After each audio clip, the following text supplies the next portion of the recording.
અને હવે આગળ વાત કરીએ કચ્છી ભાષાને લઈને જે રાજ્યસભાના સાંસદે જે રજૂઆત કરી છે 8મી અનુસૂચિમાં સમાવવાની વાત કરી છે તેની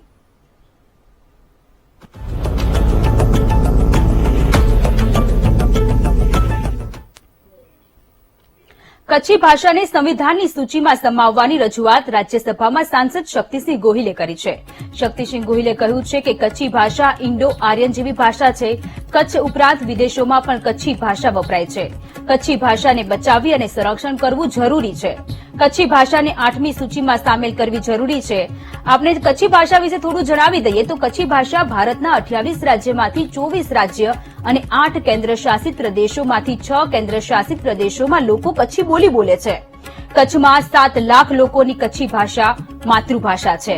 દેશમાં 10.30 લાખ લોકો કચ્છી ભાષા બોલે છે અને વિશ્વમાં લગભગ 17 લાખ લોકો કચ્છી ભાષા બોલે છે. કચ્છના લોકો ઉપરાંત Kenya, Uganda, Congo, Tanzania, England, America સહિત દેશ વિદેશમાં કચ્છી ભાષા બોલે છે.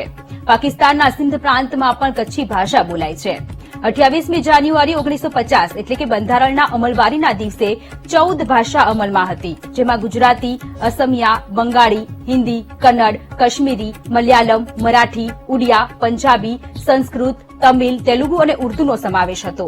ત્યારબાદ 1967માં સિંધી, 1992માં કોકણ, મણિપુરી અને નેપાળી અને છેલ્લે 2004માં બોડો, ડોંગરી, મૌથિલી અને સંથામી ભાષાને 8મી અનુસૂચિમાં સામેલ કરવામાં આવી છે.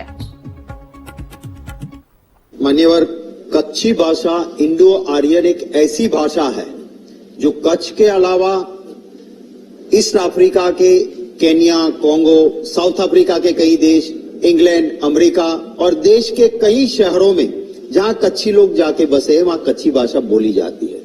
मान्यवर, कच्छ एक ऐसा डिस्ट्रिक्ट है या एरिया है जिसका 45,674 स्क्वायर किलोमीटर का एरिया है. देश के किसी राज्य छोटे देख लो तो उससे भी बड़ा ये एरिया है और ये ऐसा कच्छ एरिया है कि जहां जो सबसे बड़ी 5 हड़प्पन संस्कृति आई हुई है वो धौलावीरा यहाँ वहां पे आया हुआ है. व्हाइट रण देखने के लिए हम व्हाइट डेजर्ट देखने के लिए वहां जाते हैं.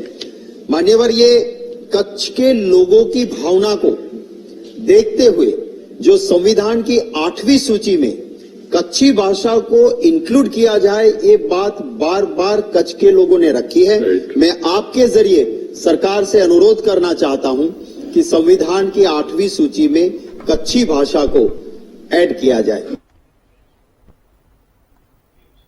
તો આજ વિષય પર વાત કરવા માટે આપણી સાથે રાજ્યસભાના સાંસદ શક્તિસિંહ ગોહિલ આપણી સાથે જોડાયા છે. સર, આપનું વીટીવી ન્યૂઝમાં ખૂબ ખૂબ સ્વાગત છે. સૌપ્રથમ કચ્છી ભાષાને સંવિધાનની 8મી સૂચિમાં સમાવવા માટેની આપે રજૂઆત કરી છે, તો આ રજૂઆત, આ માંગ શા માટે કરવામાં આવી અને આ માંગથી કચ્છને કેટલો ફાયદો થશે? જો એક વ્યાપી માંગ ઘણા સમયથી કચ્છી માળુઓની રહી છે. કચ્છી ભાષાનું સંવર્ધન થાય અને કચ્છી ભાષાનું સંરક્ષણ થાય એ સમયની માંગ છે. ખૂબ સમૃદ્ધ સાહિત્ય પણ કચ્છી માળુઓ પાસે છે અને જો આના પર ધ્યાન ન આપવામાં આવે તો આ ભાષા લુપ્ત થતી જાય એવી પરિસ્થિતિ પેદા થાય. અને એટલા માટે મેં માંગણી કરી છે કે કચ્છી ભાષાને સંવિધાનની 8મી સૂચિમાં ઉમેરવી જોઈએ. અને જો એ થાય તો દાખલા તરીકે આજે જુદી જુદી ભાષાઓમાં પાર્લામેન્ટની અંદર સભ્ય બોલી શકે છે. કાલે સવારે જો એ 8મી સૂચિમાં આવ્યું હોય તો કચ્છી માળુને કોઈ પ્રતિનિધિત્વ કરનાર સંસદ સભ્યને પણ પાર્લામેન્ટમાં કચ્છીમાં બોલવું હશે તો એ બોલી શકશે. ઉપરાંત આ ભાષાને મળતા અન્ય લાભોનો પણ ફાયદો થશે. હું યાદ કરીશ, હું જયારે કચ્છનો ધારાસભ્ય હતો ત્યારે એક વયોવૃદ્ધ નિવૃત્ત શિક્ષક માધવભાઈ જોશીએ મને પહેલી વખત કહેલું કે કોઈક વખત અમારી આ માંગને પાર્લામેન્ટના ફલક ઉપર ઉઠે એવી અમારી લાગણી છે. એ પછી કચ્છના અનેક આગેવાનો જે કચ્છની ચિંતા કરતા હોય છે અને એક કચ્છિયતપણું દરેક કચ્છના લોકોમાં રહેલું છે, એ સૌની માંગ હતી કે આ વાત કમસે કમ પાર્લામેન્ટના ફલક ઉપર પહોંચવી જોઈએ. હું આભાર માનીશ આપણા ઉપરાષ્ટ્રપતિ શ્રી કે જે અમારા રાજ્યસભાના ચેરમેન છે. હું છેલ્લા ઘણા સમયથી પ્રયત્ન કરતો હતો કે આ મુદ્દાને હું પાર્લામેન્ટના ફલક ઉપર ઉઠાવું. મેં એમને જયારે વેંકૈયા નાયડુજીને વિનંતી કરી અને મેં એમને મળીને કહ્યું હતું કે સાહેબ, આ બાબત આટલા કારણોસર મહત્વની છે અને કન્વિન્સ થયા. ગઈકાલે મને કહ્યું કે તમે પ્રસ્તાવ આપો, એ પ્રસ્તાવ એડમિટ થયો અને આજે પાર્લામેન્ટમાં મને એના ઉપર બોલવાની તક મળી. હું અપેક્ષા રાખું છું કે જ્યારે આજે વડાપ્રધાન શ્રી આપણા ગુજરાતમાંથી છે, કચ્છ આપણા ગુજરાતમાં આવેલું છે, ત્યારે તાત્કાલિક આ અંગેનો સરકાર નિર્ણય કરે. અને આજે મને આનંદ બીજો એ વાતનો પણ છે કે જ્યારે મેં મારા કચ્છ માટેની કચ્છી ભાષાને બંધારણની 8મી સૂચિમાં દાખલ કરવા માટેની વાત કરી, ત્યારે અનેક સભ્યોએ, મારે પાર્લામેન્ટમાં કોઈ મુદ્દો ઉઠે અને બીજા સભ્યો એના સાથે સહમત હોય તો એ એના સાથે પોતાનું નામ એટેચ કરે છે કે હું આના સાથે સહમત છું. આજે મારા પક્ષના સભ્યો તો જોડાયા જ બધા, પણ કોંગ્રેસ સિવાયના અન્ય પક્ષના સભ્યોએ પણ કહ્યું કે અમે આને એન્ડોર્સ કરીએ છીએ, અમારું નામ પણ આ માંગ સાથે એટેચ કરો. એટલે સરકારે આ નિર્ણય તાત્કાલિક કરવો જોઈએ એવી મારી માંગણી છે. જી શક્તિસિંહ, આપ અમારી સાથે જોડાયેલા રહેજો. કચ્છી ભાષાને સંવિધાનની સૂચિમાં સમાવવા માટેની રજૂઆત કરવામાં આવી છે. આ જ મુદ્દા પર આપણે આગળ પણ ચર્ચા કરીશું. હાલ રોકાઈશું બ્રેક માટે.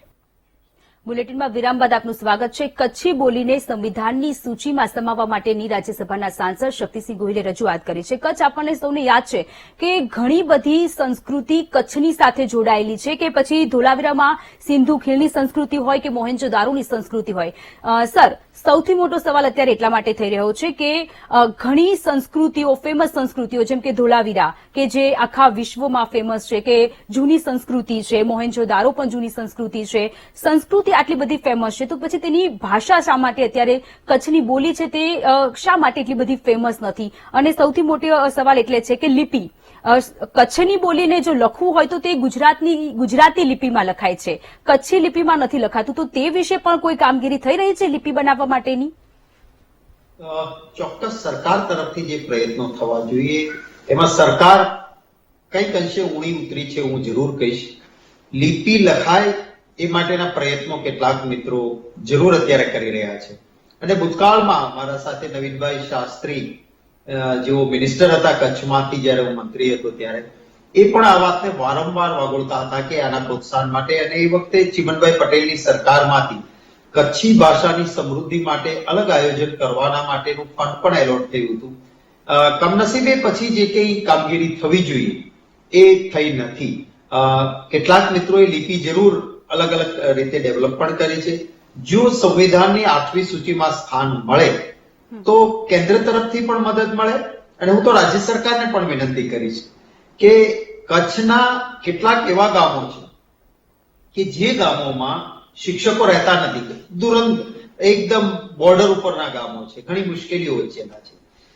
તો આવા ગામો માટે પીટીસી પાસ થયેલા શિક્ષકની ભરતી તમે કરો ત્યારે એ કરો કે ભાઈ 5 માર્ક કે 10% માર્ક તમે જે કચ્છી બોલી શકતા હોય એવા શિક્ષકોને વધારે આપીને ભરતી કરો, અને એવી કન્ડિશન રાખો કે એમની બદલી નહીં થાય, એમણે એ જ ગામોમાં રહેવું પડશે. તો એનાથી શું થશે કે એ દૂર વિસ્તારના ગામડાઓમાં તમને કચ્છી ભાષા બોલનારા શિક્ષક મળશે. ત્યાં ગરીબ વસ્તી અમુક છે અને એ વસ્તી ગુજરાતી પણ સારું નથી બોલી શકતા, માત્ર કચ્છી બોલે છે. તો એ પોતાના બાળકોના ભવિષ્ય માટે શિક્ષક સાથે કચ્છીમાં વાતચીત કરશે. અને આવા બધા કોઈ પગલાઓ આનુવંશિક લઈએ તો ભાષાનું સંવર્ધન થશે, લોકોને પણ પ્રોત્સાહન મળશે કે હા ચલો કચ્છી આપણે બોલીએ છીએ તો નોકરીમાં મને 5% કે 10% માર્ક્સનો ફાયદો મળવાનો છે. અને સામે જે વિસ્તારમાં કોઈ રહેતા નથી, ટકતા નથી, કોઈ દાખલા તરીકે મહેસાણા, ભાવનગર કે ગાંધીનગરનો વિદ્યાર્થી પીટીસી થઈને ત્યાં નોકરી લે, પછી એના પ્રયત્નો હોય છે, સ્વાભાવિક હોય દરેકને પોતાના વતનમાં જવાની લાગણી, એટલે બદલીથી જવાની મહેનતમાં રહે અને કચ્છના એ દુર્ગમ વિસ્તારના ગામડાના બાળકોને શિક્ષણ મળતું નથી. એના બદલે નોન ટ્રાન્સફરેબલ એ જ ગામમાં કચ્છી ભાષા બોલનારા શિક્ષકની નિયુક્તિ થશે તો જરૂર ભાષાનું સંવર્ધન થશે. એ જ રીતે એક સ્પેશિયલ એકેડમી આપણે કચ્છી માટે સરકાર ઉભી કરીને ભાષાને પ્રોત્સાહન કરવા માટેના પગલાઓ રાજ્ય સરકાર લે તો પણ એ આવકારદાયક રહેવાનું છે. ખૂબ ઉમદા સાહિત્ય પડ્યું છે કચ્છની અંદર, એવું ઉમદા સાહિત્ય પડ્યું છે કે જે સાહિત્યની જાળવણી માટે પણ કચ્છીનું સંવર્ધન થાય એ બહુ જ જરૂરી છે. તમે ત્યાં આગળ જોશો તો એવા એવા વિદ્વાન લોકો છે જે કચ્છીમાં વાત કરતા હોય છે. અબડાસા તાલુકામાં મેં જોયું છે કે લખપત કે અબડાસા તાલુકામાં આજે ગમે તે લોકો ધર્મના જી, નામે જી, જી. ભેદભાવ કરતા હોય ત્યાં એકતા પ્રેમ અને એક કુટુંબની જેમ લોકો રહેતા હોય છે. એટલે ટૂંકમાં ભાષાને પ્રોત્સાહન એક કુટુંબી આપવાથી જ સંઘ છે કચ્છી અને બોલી અને ખૂબ સારું કચ્છી કચ્છી ભાષા આગળ ખૂબ જ એવી સારી રીતે થઈ શકશે અને લિપિનું કામ પણ થઈ રહ્યું છે. શક્તિસિંહજી, આપ અમારી સાથે જોડાયા તે બદલ આપનો ખૂબ ખૂબ આભાર. તો કચ્છી ભાષાને સંવિધાનની સૂચિમાં સમાવવા માટેની રજૂઆતો કરવામાં આવી છે, પરંતુ સાથે સાથે લિપિનું કામ પણ થઈ રહ્યું છે, કારણ કે કચ્છી ભાષા અત્યારે ગુજરાતી લિપિમાં લખાય છે. આ જ મુદ્દા પર આગળ પણ ચર્ચા કરીશું. હાલ રોકાઈશું બ્રેક માટે. બુલેટિનમાં વિરામ બાદ આપનું સ્વાગત છે. કચ્છી ભાષાને સંવિધાનની સૂચિમાં સમાવવાની રજૂઆત રાજ્યસભામાં સાંસદ શક્તિસિંહ ગોહિલે કરી છે. શક્તિસિંહ ગોહિલનું કહેવું છે કે કચ્છી ભાષા ઇન્ડો આર્યન જેવી ભાષા છે. કચ્છ ઉપરાંત વિદેશોમાં પણ કચ્છી ભાષા વપરાય છે. કચ્છી ભાષાને બચાવવી અને સંરક્ષણ કરવું ખૂબ જ જરૂરી છે. કચ્છી ભાષાને 8મી સૂચિમાં સામેલ કરવી જરૂરી છે. થોડું કચ્છી ભાષા વિશે આપણે જણાવી દઈએ. કચ્છી ભાષા ભારતના 28 રાજ્યમાંથી 24 રાજ્ય અને 8 કેન્દ્ર શાસિત પ્રદેશોમાંથી 6 કેન્દ્ર શાસિત પ્રદેશોમાં લોકો બોલે છે. ગુજરાતમાં 7 લાખ લોકોની માતૃભાષા છે. દેશમાં 10.5 લાખ લોકો કચ્છી ભાષા બોલે છે. વિશ્વમાં લગભગ 17 લાખ લોકો કચ્છી બોલી બોલે છે. ઉપરાંત કચ્છના લોકો સિવાય Kenya, Uganda, Congo, Tanzania, England, America સહિત દેશ વિદેશમાં કચ્છી ભાષા બોલાય છે. પાકિસ્તાનના સિંધ પ્રાંતમાં પણ કચ્છી ભાષા બોલાય છે. 26મી જાન્યુઆરી 1950 એટલે કે બંધારણમાં અમલવારીના દિવસે 14 ભાષા અમલમાં હતી, જેમાં ગુજરાતી, અસમિયા, બંગાળી, હિન્દી, કન્નડ, કશ્મીરી, મલયાલમ, મરાઠી, ઉડિયા, પંજાબી, સંસ્કૃત, તમિલ, તેલુગુ અને ઉર્દુનો સમાવેશ હતો. ત્યારબાદ 1967માં સિંધી ભાષાને અમલવારી થઈ. 1992માં કોંકણી, મણિપુરી અને નેપાળી ભાષા. છેલ્લે 2004માં બોડો, ડોંગરી, મૌથિલી અને સંથામી ભાષાને 8મી અનુસૂચિમાં સામેલ કરવામાં આવી છે. તો કચ્છીને બંધારણની 8મી અનુસૂચિમાં સમાવી ભાષાનો દરજ્જો આપવાની માંગ રાજ્યસભાના વર્તમાન સાંસદ અને અબડાસાના પૂર્વ ધારાસભ્યએ સંસદમાં શૂન્યકાળ પ્રસ્તાવ રજૂ કર્યો હતો. કચ્છી બોલીને ભાષાનો બંધારણીય દરજ્જો મળે તે માટે સ્થાનિક કચ્છી સાહિત્યકારો પ્રયત્નશીલ છે અને આ પહેલા પણ વખતો વખત સરકાર સમક્ષ રજૂઆતો પણ કરવામાં આવી છે. તાજેતરમાં ભુજમાં ગુજરાત સાહિત્ય પરિષદના મળેલા અધિવેશનમાં પણ કચ્છીને ભાષાનો દરજ્જો મળે તેવો ઠરાવ કરાયો હતો.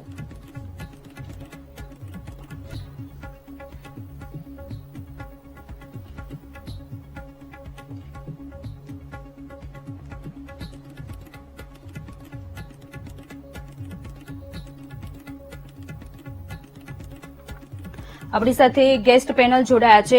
લહેરીભાઈ ગરવા જોડાયા છે, જેઓ કચ્છી ભાષાના નિષ્ણાંત છે, અને ડોક્ટર રમેશ ભટ્ટ જોડાયા છે કે જેઓ લેખક છે અને કવિ છે. સર, આપ બંનેનું ખૂબ ખૂબ સ્વાગત છે. લહેરીભાઈ, સૌપ્રથમ આપને સવાલ છે કે કચ્છી ભાષાની વિશેષતા શું છે, કચ્છની વિશેષતા શું છે, અને બીજી તરફ જે લિપિની વાત કરવામાં આવે તો ગુજરાતીમાં કચ્છી બોલી લખાય છે, તેની હજુ સુધી લિપિ નથી, તો લિપિનું કામ અત્યારે ક્યાં પહોંચ્યું છે? જી, હેલો. જી હા, સૌપ્રથમ તો પહેલી વાત કરીએ કચ્છી ભાષાની વિશેષતા. તો વિશેષતા એ છે કે ઘણા બધા કચ્છીના ભાષકો છે કચ્છ અને બૃહદ કચ્છમાં. ઇવન ત્યાં સુધી કે રાષ્ટ્ર કક્ષાએ પણ આફ્રિકાના દેશો છે, અમેરિકાના દેશો છે, ત્યાં પણ આપણા કચ્છી ભાષકોની સંખ્યા વધુ છે.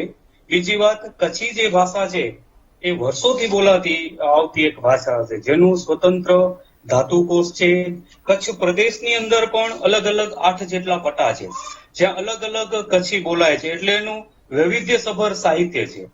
એટલે કચ્છી ખૂબ જ બધા કરતા થોડીક વિશેષ છે. એની અંદર અનુનાસિકોનો ઉપયોગ પણ આજે છે. એટલે આમ જોઈએ તો ખૂબ જ એની વિશેષતા છે. બીજી વાત, આપે લિપિની કરી, તો લિપિ માટે ઘણા લેખકોએ પ્રયત્ન કરેલ છે, પરંતુ લિપિ હોવી ભાષા માટે એ પણ આવશ્યક નથી. કેમ કે આપણે અંગ્રેજી જોઈએ તો અંગ્રેજીની પણ પોતાની સ્વતંત્ર લિપિ નથી. એ છે એ અંગ્રેજી પણ રોમનમાં લખાય છે. સેમ એ જ રીતે ઉર્દુ છે તો ઉર્દુ માટે પણ અરબી લિપિ છે. તો કચ્છી સર્વભોગી રીતે લખવા માટે હાલ દેવનાગરી લિપિનો ઉપયોગ કચ્છીના લેખકો સાહિત્યકારશ્રીઓ કરી રહ્યા છે. હજી આપણી સાથે ડોક્ટર રમેશભાઈ ભટ્ટ પણ જોડાયેલા છે. સર, આપનું પણ સ્વાગત છે. સર, સૌ પ્રથમ થોડું કચ્છી ભાષામાં કોઈ લખાણ, કોઈ કવિતા વીટીવીના દર્શકોને સંભળાવો. હું પોતે કચ્છીમાં એક ગઝલ બોલું છું અને સાથે હું એનો અર્થ ગુજરાતીમાં પણ સમજાવીશ એટલે આપને ખ્યાલ આવી જશે કે કચ્છી ભાષાના ઉચ્ચારણો છે એ ઘણી ભાષાઓની સાથે સામ્ય ધરાવે છે. હવે દાખલા તરીકે મારી ગઝલ છે કે જેજી ભણતર છડ શીખ અઢઈ અખર સચ ઈંધો સડ શીખ અઢઈ અખર કે પોય કી જોરંધા મેઠા તોજા હડા ટીપી વેને ખડ શીખ અઢઈ અખર અને હથ સે હથ નહીં મિલે તો નિભાઈવો અખજી અખ સે ગઢ શીખ અઢઈ અખર અને સંગ જેડો રંગ પણ લગંદો ઘણે દાથીએ તા દડ શીખ અઢઈ અખર અને દિલવે મોહબત નવે શેકી હલે દિલવે મોહબત નવે શેકી હલે કે ઠલા ચમને હદ શીખ અઢઈ અખર અને જાદ રખંદો જમાનું રશ્મિ એ જ ત કે જાદ રખંદો જમાનું રશ્મિ એ જ ત કે લાગણી જી લડ શીખ અઢઈ અખર જેજી ભણતર છડ શીખ અઢઈ અખર. હવે અહીંયા શું છે કે જેજી ભણતર, જેજી એટલે જાજી ગણી પુષ્કળ, ભણતર એટલે શિક્ષણ, છડ એટલે છોડી દે મૂકી દે, શીખ એટલે શીખી લે, અઢઈ અખર એટલે અઢી અક્ષર એટલે કે પ્રેમ. હે મનુષ્ય, તું જો પ્રેમ અને સ્નેહ શીખી લઈશ તો તને ઘણું ભણવાની જરૂર નથી, આવો એનો અર્થ થાય. એટલે કચ્છી ભાષાના ઉચ્ચારો પંજાબી, સિંધી, રાજસ્થાની આ ભાષાઓને મળતા આવે છે.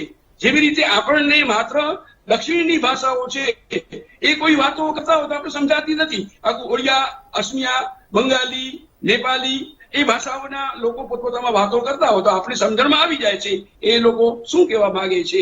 એમ કચ્છી ભાષા સમજવી સરળ છે, બહુ મીઠી ભાષા છે. લેરીભાઈએ વાત કરી એમ કચ્છીનું પોતાનું વ્યાકરણ છે.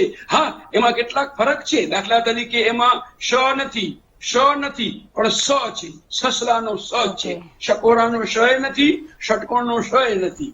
પછી ગ 3 છે, ક 3 છે, ઝ નથી અને દંત્ય દ જેમાં આપણી જીભ દાંતને સ્પર્શે ને આપણે બોલીએ દાદા, દાદી, એના માટે કચ્છીમાં મૂર્ધન્ય ડ છે જેમાં જીભ આપણા કાળવાને સ્પર્શે એટલે આપણે કહીએ દાદા, ગુજરાતીમાં દાદા, કચ્છીમાં દાડા, ગુજરાતીમાં દાદી, સિંધી ભાષાની જેમ સિમિલર લાગી રહી છે આ ભાષા. લહેરીભાઈ, સિંધુ ખીણની સંસ્કૃતિ ધોલાવીરમાંથી મળી અને કચ્છને ખૂબ મોટો એવો દરિયો કિનારો છે અને ગુજરાતનું સૌથી મોટો જો જિલ્લાની વિસ્તારની દ્રષ્ટિએ ગણીએ તો તે કચ્છ જ છે. મોહેન્જો-દારોની સંસ્કૃતિ પણ મળી. તો તે સમયમાં જે સર્ચ કરવામાં આવ્યું તેની જે લિપિ છે એ લિપિ હજુ સુધી કોઈને સમજમાં નથી આવી. શું આપને એવું લાગી રહ્યું છે કે કચ્છી બોલીની એ લિપિ બંને વચ્ચે કોઈ તાલમેલ હોય? ના, જનરલી એ લિપિ હજી ઉકેલાઈ નથી. ઉકેલાઈ એના પછી ખ્યાલ આવશે, પણ જે લિપિની વાત છે ત્યાં સુધી કદાચ ન હોઈ શકે એવું મને લાગી રહ્યું છે. છતાં હવે ભાષા વિજ્ઞાનીઓનો એમનો વિષય છે. એટલે કચ્છમાં અમુક એવા પણ વચ્ચે મને સાંભળવા મળ્યું હતું કે કચ્છમાં લોકો લિપિ બનાવવાનો પ્રયત્ન કરી રહ્યા છે, યુવકો લિપિ બનાવવાનો પ્રયત્ન કરી રહ્યા છે. તો એ કામ કેટલે પહોંચ્યું છે? હા, એની અંદર ચારેક એવા વિદ્વાનો છે જે લિપિ બનાવવા પ્રયત્ન કરી રહ્યા છે અને એની અમલવારી પણ સાહિત્યકારો કરી રહ્યા છે. પણ જયારે નવી લિપિ કોઈ પણ અક્ષરની બનાવવી હોય તો સૌથી પહેલા એના પર લેખન માટેની ફાવટ, એની સમજની ફાવટ, એની ઓળખની ફાવટ એ બધી કરવી અગત્યની બનતી હોય છે. એટલે હાલ જ્યારથી કચ્છીની વાત છે ને અમારી જે આખી ટીમ છે, અમારા આદરણીય ડોક્ટર રમેશભાઈ ભટ્ટ રશ્મિ સાહેબ પણ છે જે ખૂબ કામ કરી રહ્યા છે કચ્છી પર. એટલે હાલ દેવનાગરી લિપિ ઇન્ડો આર્યન ભાષાકુળમાંથી ઉતરી આવેલી કચ્છી ભાષા છે તો અમે એની દેવનાગરી લિપિ પર જ હાલ કામ સર્જન થઈ રહ્યું છે. ડોક્ટર રમેશભાઈ, કયા કયા અન્ય ગુજરાતમાં તો ઘણા બધા આખું કચ્છ છે, કચ્છી ભાષા બોલાય છે અને કચ્છીઓ આખા દેશ વિદેશમાં છે. પાકિસ્તાનના સિંધ પ્રાંતમાં પણ કચ્છી ભાષા જ બોલાય છે, કચ્છી બોલી બોલાય છે. આશરે કેટલા એવા લોકો હશે આખા વિશ્વમાં, આખા ભારત દેશમાં અને આપણા ગુજરાતમાં કે જે કચ્છી બોલીનો ઉપયોગ કરતા હશે? હા, એમાં એવું છે કે કચ્છની વસ્તી 20 થી 25 લાખની કચ્છની વસ્તી છે. તો એમાંથી અત્યારે ઓછામાં ઓછા 18 થી 19 લાખ જે કચ્છી લોકો છે એ કચ્છી બોલે છે. પછી કચ્છી લોકો જ્યાં જ્યાં ગયેલા છે એ પણ કચ્છી બોલે છે. પછી ઓખા પોરબંદર વાઘેર મંડળ જે છે, જામ સલાયા, જામ જોધપુર, જામ કલ્યાણપુર, આ જે એરિયા છે એના જે વાઘેર ભાઈઓ માછીમાર લોકો છે એ પણ કચ્છી બોલે છે. પછી માળિયા, મિયાણા, મોરબી એ વિસ્તારના જે મિયાણા લોકો છે એ પણ કચ્છી બોલે છે. મેમણની પણ અલગ આખી કચ્છી છે, ખોજા લોકોની પણ અલગ કચ્છી છે. એટલે કચ્છી બોલતા લોકોની સંખ્યા ઘણી છે, કારણ કે કચ્છી સિંધીની ભગીની ભાષા છે. સિંધી અને કચ્છીના ઉચ્ચારો ઘણા સરખા છે, પંજાબીના પણ સરખા છે. આપણે પંજાબીમાં કહીએ હવે કી ફરક પેંદ, આપણે પંજાબીમાં એમ કહીએ હવે કી ફરક પેંદ, કચ્છીમાં એમ કહેવાય એને મેં કરો ફેર પે, ગુજરાતીમાં કહીએ એમાં શું ફરક પડે. અહીંયા તમે જોયું હશે એના ઉચ્ચારો કેટલા સામ્ય છે. પછી નેપાળી ભાષા છે, એ તો આખી અલગ ભાષા છે. તો નેપાળી ભાષામાં એમ કે છે કે ટીમરો ગાંવ કે હો, તમારું ગામ કયું છે, કચ્છીમાં કહેવાય આજો ગામ કેવો હોય. પછી જાપાની ભાષા, જાપાની ભાષામાં જાપાન, તાઇવાન, કોરિયા, ચીન એની જે ભાષા છે એમાં આવે છે કે હું તમને નમસ્કાર કરું છું, તો એના માટે એમ બોલાય છે કે નોમાયા તો, નોમાયા તો એટલે હું તમને નમસ્કાર કરું છું. કચ્છીમાં અમે કહીએ છીએ આવ તો કે નમા તો, જો નોમાયા તો કે નમા તો છે ને. આ ઉચ્ચારગત સામ્યતા છે, એટલે એનો અર્થ એ થયો કે ઇન્ડો આર્યન કુળની જે ભાષાઓ છે એની ઉચ્ચારગત લાક્ષણિકતા, એનું વ્યાકરણ, એનું સાહિત્ય, એનું સર્જન. અને કચ્છી ભાષાને જો ટેકો મળ્યો હોય તો એના માટે પદ્મશ્રી નારાયણભાઈ જોશી કારાયલ કે જેમણે આખી કચ્છી પાઠાવલી તૈયાર કરી છે, એમણે કચ્છી ભાષાની પરીક્ષાઓ લીધી છે અને એ 20 વર્ષ સુધી કચ્છી સાહિત્ય કલા સંઘે પરીક્ષાઓ લીધી. કચ્છી સાહિત્ય કલા સંઘની સ્થાપના પદ્મશ્રી કારાયલ સાહેબે કરી. એના પહેલા પ્રમુખ એ હતા, મંત્રી હું હતો. પછી 10 વર્ષ એ પરીક્ષાઓ વિદ્યાર્થીએ લીધી અને અત્યારે ઓનલાઈન પરીક્ષાઓ આજે હાજર છે લેરીભાઈ ગરવા, એ લેરીભાઈ ગરવા એનું સંચાલન કરે છે. અને લેરીભાઈ નું મને ગૌરવ એટલે છે કે લેરીભાઈ ના મમ્મી એ મારી વિદ્યાર્થીની, એટલે અત્યારે એ સંચાલન કરી રહ્યા છે. પછી કચ્છ મિત્રની જે કોલમ છે દિલજી ગાલિયું, એ 1980 માં શરૂ થઈ. આજથી 42 વર્ષ પહેલા આ કોલમ આજે પણ ચાલે છે અને એને આખી લેખકોની એક પેઢી તૈયાર કરી. દિવ્ય ભાસ્કરમાં પણ મારી 2010 થી 15 દરમિયાન મારી કોલમ કચ્છીમાં આવતી હતી, અત્યારે પણ આવે છે. કચ્છી સાહિત્ય મંડળ છે, કચ્છી સાહિત્ય અકાદમી છે. આ જુદી જુદી સંસ્થાઓ કચ્છી ભાષાના પ્રસાર પ્રચાર માટે ખૂબ જ કામગીરી કરી રહેલ છે. અને એના માટે આ તમે વીટીવી ના માધ્યમથી પણ હું એ કહીશ કે વીટીવી જેવું મજબૂત માધ્યમ જેનું લોક જનગણ મનના હૃદયમાં એક ચિરંજીવ સ્થાન છે, એને પણ આ કચ્છી ભાષાને માટે આજનો કાર્યક્રમમાં આટલો સમય ફાળવ્યો છે એ બદલ હું ખૂબ ખૂબ ધન્યવાદ આપું છું.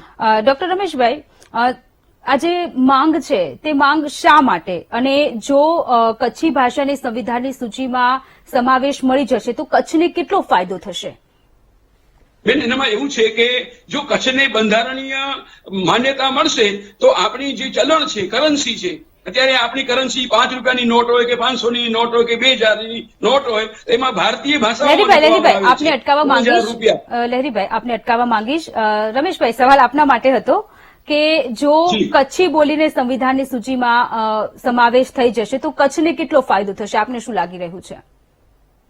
કચ્છને એક તો એની કરન્સી ઉપર નોંધ થશે, પછી રાજસ્વમાં જ્યાં જ્યાં ભારતીય ભાષાઓનું જ્યાં જ્યાં વારસા ઉપર, શિલ્પ સ્થાપત્ય ઉપર જ્યાં જ્યાં ભારતીય ભાષાઓનો ઉલ્લેખ થાય છે ત્યાં પણ એનો ઉલ્લેખ થશે. અને બીજું કે અત્યારે કેન્દ્રના ધોરણે કચ્છી ભાષાને કોઈ યોજનાઓનો લાભ મળતો નથી, પણ કાલ સવારે જયારે એને બંધારણીય માન્ય ભાષાનો દરજ્જો મળશે તો કેન્દ્રીય ધોરણે કેન્દ્રીય સાહિત્ય અકાદમી જે ભારતીય ભાષાઓ માટે કામગીરી કરે છે એ જ સાંસ્કૃતિક લાભ, સાહિત્યિક લાભ, પારિવારિક સામાજિક લાભ કચ્છને થવાનો છે. જી લહેરીભાઈ અને ડોક્ટર રમેશભાઈ, આપ અમારી સાથે જોડાયા, દર્શકોની કચ્છી ભાષા વિશે જે માર્ગદર્શન આપ્યું તે બદલ આપ બંનેનો ખૂબ ખૂબ આભાર. જી, ધન્યવાદ. તો કચ્છને બંધારણની 8મી અનુસૂચિમાં સમાવવા માટે ભાષાનો દરજ્જો આપવાની માંગ સાથે રાજ્યસભાના વર્તમાન સાંસદ અને અબડાસાના પૂર્વ ધારાસભ્યએ સંસદમાં શૂન્યકાળ પ્રસ્તાવ રજૂ કર્યો છે. આપને જણાવી દઈએ કે ભારતના 28માંથી 24 રાજ્ય અને 8 કેન્દ્ર શાસિત પ્રદેશમાંથી 6માં કચ્છી ભાષા બોલાય છે.